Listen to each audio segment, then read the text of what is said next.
Hello everyone, and welcome to my first ever video. All of you are new here. So I figured that I'd start this video by talking a little bit about what I want this channel to be. Since we are currently in quarantine and I have a little bit of spare time on my hands, I've been trying to get back into reading. As a kid, I really was that kind of person where reading was like my whole entire personality. But as school started to become more focused on reading assignments and I had to do more and more reading for school, I kind of associated reading with schoolwork. And so I kind of stopped reading for pleasure. And it's kind of been on and off since then, but I really wanted to use this quarantine to get back into the habit of just reading and finding joy in books and rediscovering some of my old favorites. As many avid readers can probably relate to, I have a very, very long physical TBR, as the booktubers say, aka a bunch of books that I own but I haven't read and I should probably read because they're just sitting around collecting dust, and that's not the purpose of books. And so I decided to start this channel in order to motivate myself and keep myself on some kind of schedule for reading and also making content about the books that I'm reading so I don't completely feel like I'm just reading alone in my own little bubble and not leaving the house and not interacting with anybody. So I figured that since this was my first video, I would start by talking about some of my favorite books. As a kid, I used to have my library card number memorized, and I actually still remember it to this day, even though I haven't actually gone to the library in many years, partly because I was not close to the library that I had an account with, and partly because I just didn't have time. But during this coronavirus season, I've been using my library's online resources to do a lot of reading, and I actually got to scroll through and look at some of the books that I had rented from the library's online facilities in the past, and so that kind of got me thinking about making a video about some of my favorite books. So I hope you enjoyed this video. This is my first video, so I'd love feedback, I'd love comments about what you'd like to see, and yeah, hope you enjoy. Okay, so, and I'll be putting up pictures somewhere over here of the books because I'm too lazy to actually find the books if I own them, and a lot of them I don't even own. I think many of you may have noticed what's right above my head. So we have two of, I would say, the most popular or famous book series for children, especially when I was growing up, right above my head. So right over there, right, that right there is the Harry Potter books, obviously, of course. I'm pretty sure most people who would consider themselves to be lovers of books have at one point read the Harry Potter series. I will admit it was my favorite series growing up. I was a complete Harry Potter stan. I was obsessed with Harry Potter. I'm a Ravenclaw. I literally have, I'll insert a picture of like me wearing all of the Ravenclaw merch. I was very obsessed. But I wouldn't say that I've grown out of being a Harry Potter stan.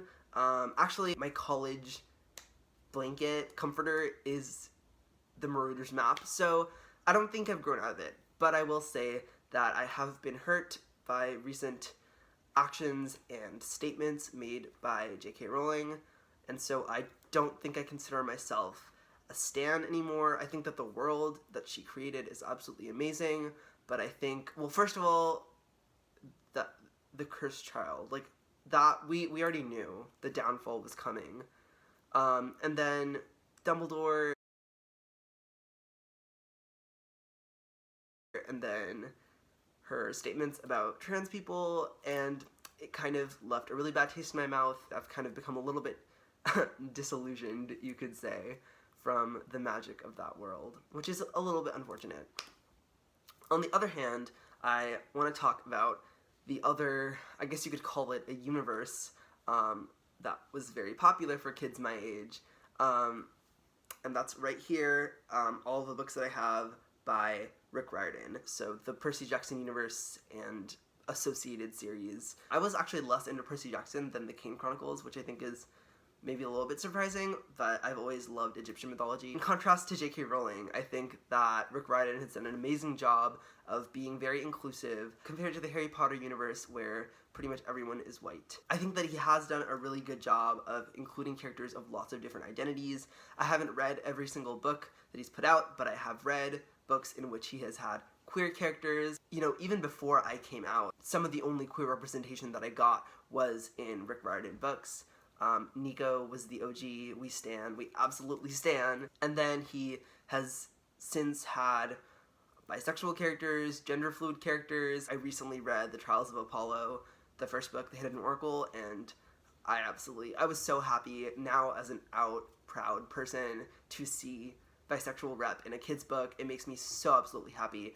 And he created this like sub section to help publish kids books about mythology from authors who actually had connections to those cultures. You know, as a kid, I was always like, oh, why doesn't he write about Indian mythology? But as I grew up, I kind of realized that that might not have been the best coming from him, and I think he realized that, and so he passed the torch on to an amazing YA author to write the Arusha series. The stuff that he's doing related to inclusivity and diversity in children's literature is absolutely amazing. So one of my favorite series as a kid was The Mysterious Benedict Society. I think that if you were a kid and you considered yourself to be quirky and smart, regardless of whether or not you actually were, I would wager that you loved The Mysterious Benedict Society. Shout out to the prequel book for The Mysterious Benedict Society, The Extraordinary Education of Nicholas Benedict, I think that's what it's called. That is what it's called. That is actually one of my favorite books of all time, like kids, adult, YA, like anything. It kind of combines a lot of tropes that I really like. It was in this vein of books or children's media in general that treats adults as if they are dumb and stupid, which I think as kids we kind of loved reading because it's kind of fun to imagine a world in which the kids are always outsmarting the adults. And I definitely think that The Mysterious Benedict Society is one of, I would say, two series that did this in a really, really awesome way. The other one is a series of unfortunate events. I remember absolutely loving that series as a kid.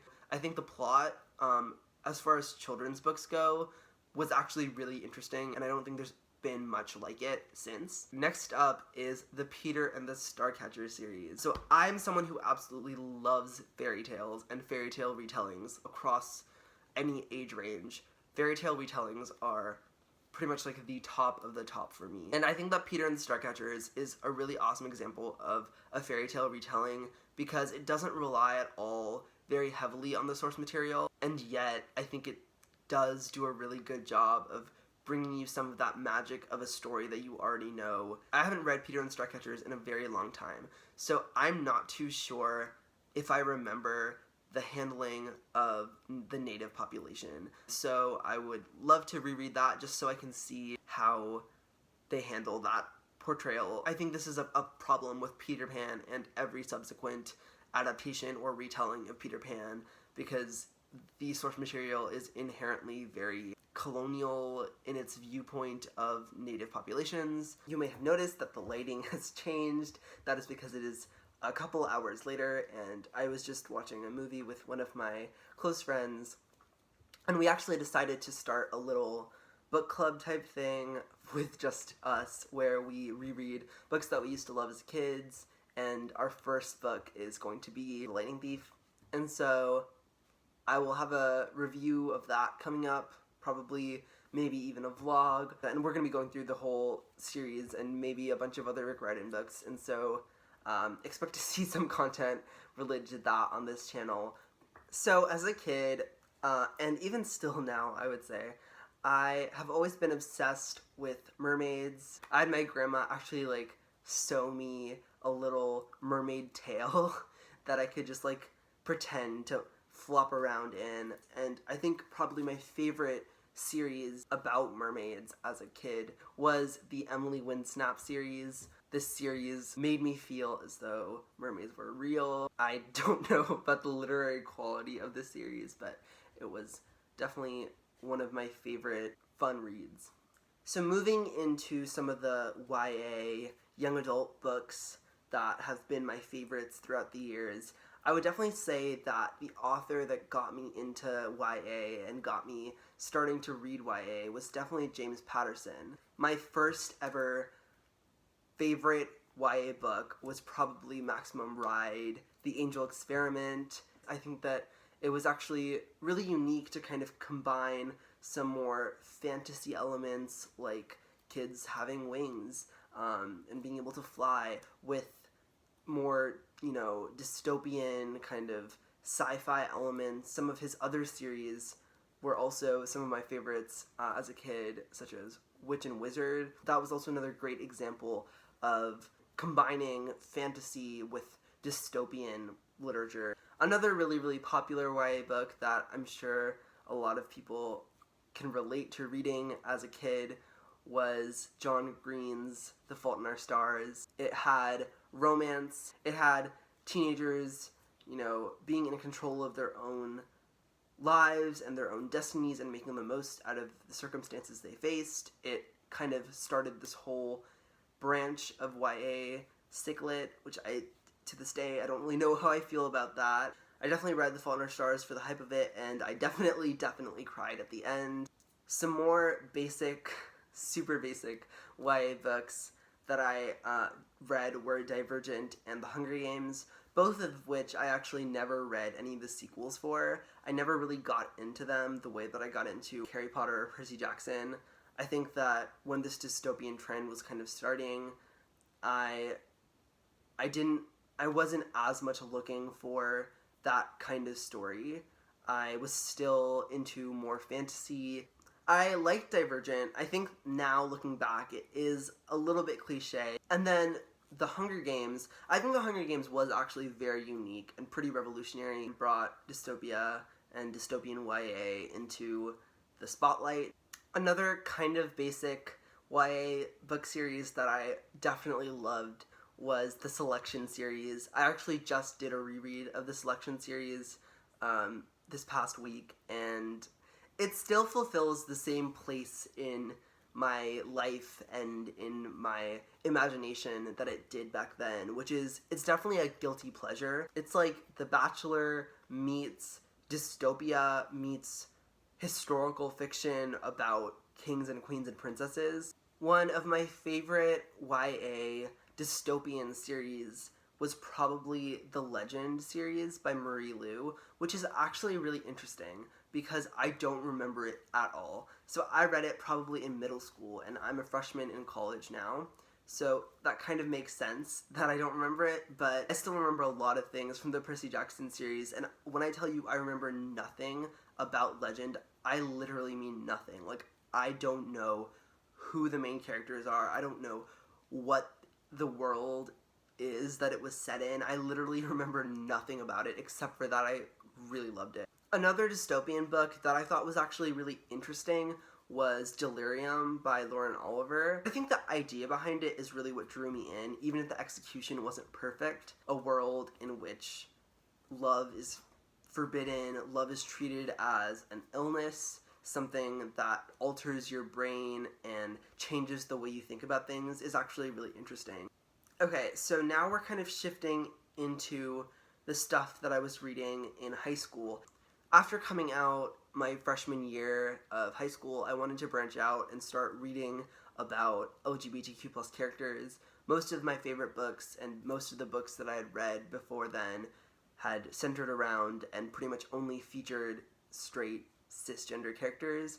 I think I'm going to save my favorite LGBTQ plus books for another video where I talk about LGBTQ plus literature, and that video will probably have books spanning young adult to nonfiction to classics, and just talking about some of my favorite LGBTQ plus representation. But just know there were a lot of books that I read during this time period that centered around LGBTQ plus characters. One of my favorite series that I read in high school was actually not a young adult series. It was more of a middle grade, in the vein of Percy Jackson series, and that was the Magisterium Series by Cassandra Clare and Holly Black. I actually hadn't read any books by Cassandra Clare or Holly Black. I hadn't read the Shadowhunters series or anything like that, but I knew that they had written books that were really, really popular in YA, and so I was more open to trying out this series. It seemed like it was going to be very similar to a lot of books that came out after Harry Potter that kind of tried to replicate the whole boarding school magic wizard boy thing. I would go as far as to say that the Magisterium series is by far the best fantasy, like, middle grade series I've ever read. If you like books like Harry Potter or the Percy Jackson series and another Rick Riordan series, I think that you would definitely love the Magisterium series. It definitely subverts a lot of really common tropes within the genre, and it brings something new to this genre, and the writing and the stories and the magic system and everything is so cool to me. The one thing that I was actually pretty disappointed by, though, in the series, pretty much the only thing that disappointed me, was the fact that there was only one queer character ever mentioned, and it was the headmaster, and that kind of felt to me like a nod to Dumbledore in Harry Potter, and it was kind of like barely one step up. But again, that plays no role in the story, and there are no queer relationships portrayed with any of the main characters. To me, that did kind of hurt a little bit, because we definitely make up enough of the population that at least one of the storylines, at least one of the romances, could have been LGBTQ+, that be trans characters, or even subverting gender and gender roles and gender systems, going against the idea that no matter what world you create, out of all the possibilities, gender somehow looks exactly the same. And so that was a little bit sad to me, but apart from that, I really, really love those books.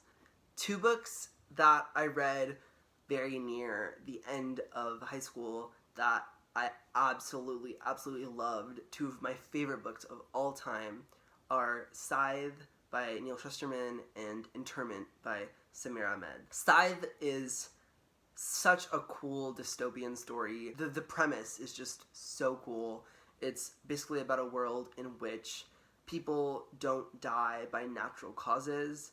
The only way that you can die is if you are killed by people who are appointed to do this job. It kind of reminds me of a story by Kurt Vonnegut Jr., To Be or Not to Be, and that's one of my favorite short stories of all time. And so this book, I feel like, kind of expanded upon some of the implications and some of the really interesting kind of moral questions that come with advancing technologies. And I think specifically one thing that I really love about Scythe is the way that it handles AI. A lot of times we see AI as something we strive to make as human as possible, something that looks human, that seems human, but maybe is too powerful, that becomes evil. I think that in Scythe, the way that AI is handled seems much more realistic to me. Internment by Samir Ahmed is